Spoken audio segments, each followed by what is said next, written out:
Assalamualaikum warahmatullahi wabarakatuh. Banjir bandang datang tanpa peringatan, merusak, menghanyutkan, dan meninggalkan jejak kehancuran. Semua korban tidak bisa menyelamatkan apa-apa karena semuanya hanyut. Tapi, apakah benar banjir bandang datang tanpa aba-aba? Apakah karena kita belum cukup tahu atau karena kita belum cukup siap? Dalam video ini kami akan membahas bagaimana cara kita melawan bencana ini dengan strategi yang sederhana tapi efektif. Bersama saya Aceh Nur Aini dan rekan-rekan saya yaitu Adelia Putri Maharani, Alventira Mega Sasikaraya, Rizka Ada Khairunisa, dan Syarifatul Mufarrijah. Banjir bandang menerjang wilayah. Ini banjir bandang menerjang 2 desa. Berdasarkan cuplikan video tersebut, dapat dilihat bahwa bencana banjir bandang kerap terjadi di Indonesia. Tapi, apakah teman-teman semua sudah mengetahui apa itu banjir bandang, bagaimana terjadinya, dan apa saja dampaknya? Di sini, saya akan menjelaskan secara singkat mengenai definisi, penyebab, tanda-tanda, dampak dari banjir bandang. Banjir bandang merupakan bencana alam berupa aliran air deras yang terjadi dari hulu sungai di area pegunungan maupun lereng yang diakibatkan oleh hujan deras yang terjadi secara terus-menerus. Aliran air ini membawa berbagai material seperti bebatuan, pohon tumbang, lumpur, maupun material lainnya yang dapat merusak apa saja yang dilaluinya. Berbeda dengan banjir biasa yang disebabkan oleh hujan deras dan sistem drainase yang tersumbat, banjir bandang terjadi dengan sangat cepat. Bahkan, jika dibandingkan dengan banjir biasa, kecepatan dan daya rusak banjir bandang jelas lebih besar. Lalu, apakah bencana banjir bandang yang terjadi secara tiba-tiba tersebut terjadi tanpa alasan yang jelas? Tentu tidak. Bencana banjir bandang tidak terjadi tanpa alasan yang jelas. Selain faktor alamiah, terdapat berbagai faktor pendukung lainnya yang menyebabkan bencana banjir bandang.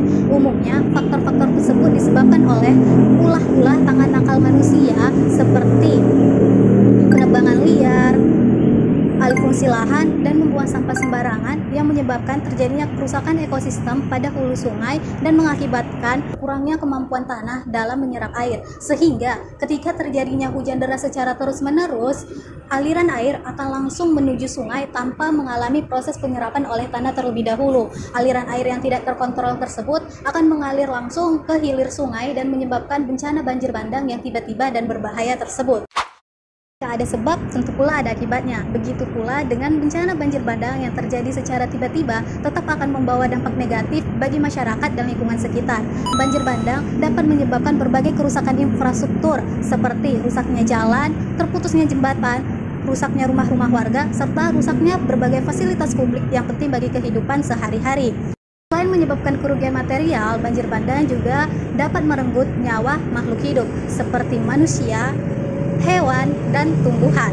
Oleh karena itu, penting bagi kita untuk mengetahui tanda-tanda terjadinya bencana banjir bandang dan mengambil langkah pencegahan sejak dini. Tetapi sebelum masuk ke sesi selanjutnya, yuk kita kerjakan kuis singkat berikut ini untuk mengukur sejauh mana pemahaman teman-teman semua terhadap materi yang telah disampaikan sebelumnya.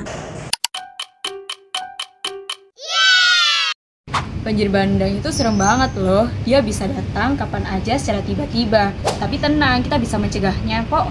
Gimana caranya? Yuk simak videonya. Yang pertama, jaga hutan.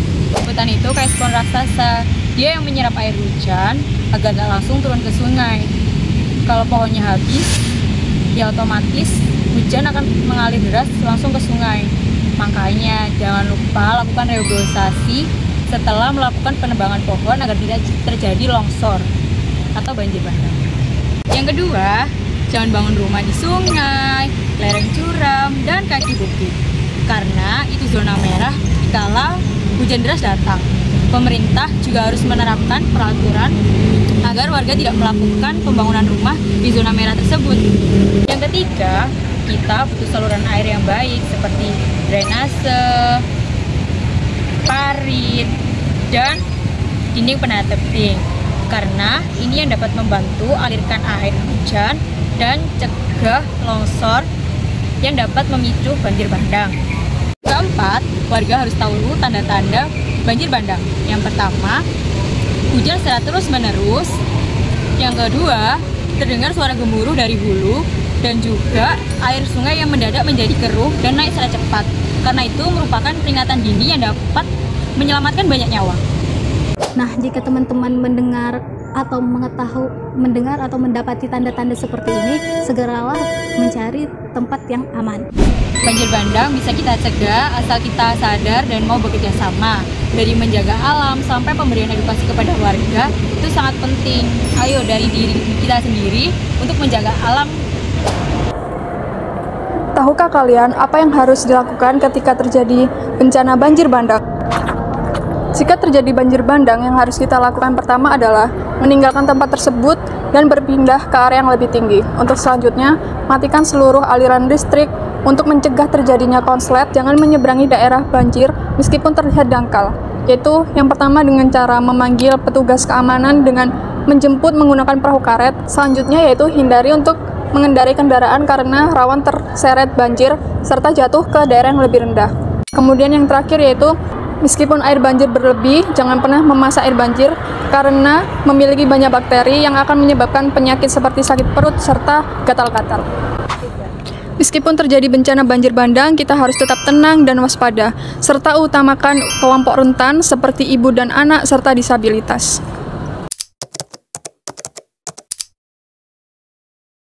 Kalian tahu nggak sih hal apa saja sih yang perlu dilakukan setelah terjadinya bencana banjir bandang? Yang pertama, keselamatan diri. Pastikan kamu dan keluarga kamu sudah berada di tempat yang aman ya. Jika kamu berada di lingkungan pengungsian, pastikan mendapatkan izin dari petugas sebelum kembali ke rumah. Yang kedua, segera membersihkan rumah dan halaman dari sisa air banjir, lumpur, dan juga sampah. Yang selanjutnya, waspada terhadap berbagai binatang seperti ular, nyamuk, tikus, kecoa, dan binatang lainnya yang ikut terbawa aliran banjir. Yang keempat, gunakan antiseptik untuk membunuh kuman dan penyakit. Yang kelima, segera gunakan persediaan air bersih untuk mengurangi risiko terjadinya penyakit diare. Karena penyakit ini merupakan penyakit yang paling sering terjadi saat bencana banjir bandang. Dan yang terakhir, jika kamu melihat kerusakan besar ataupun orang yang membutuhkan bantuan, jangan ragu untuk melapor ke RT, RW, BPBD maupun posko terdekat. Dan pastikan kamu tetap pantau informasi resmi dari BMKG, BPBD ataupun pemerintah setempat ya. Banjir bandang bukan cuma tentang urusan alam saja, tetapi juga soal pemerintahan dan partisipasi warganya. Yuk kita lihat dari perspektif administrasi publiknya. Administrasi publik itu cara pemerintah mengelola kebijakan dan layanan publiknya, termasuk soal kebencanaan seperti banjir bandang. Pemerintah memiliki tanggung jawab penting dalam memanajemen soal bencana. Contohnya, membuat kebijakan soal tata ruang. Yang kedua, menyediakan pendidikan dan pelatihan kebencanaan. Yang ketiga, mengkoordinasi lintas instansi. Dan yang keempat, membangun infrastruktur seperti bendungan, aliran air, dan sistem peringatan dini. Selain pemerintah, masyarakat juga memiliki peran penting dalam menanggulangi bencana. Tanpa masyarakat, kebijakan akan menjadi dokumen saja. Apa sih peran penting masyarakat? Yang pertama, masyarakat aktif dalam pembuatan perencanaan. Yang kedua, masyarakat aktif dalam pelatihan tanggap bencana. Yang ketiga, masyarakat harus lapor ketika terjadi tanda-tanda banjir bandang akan datang.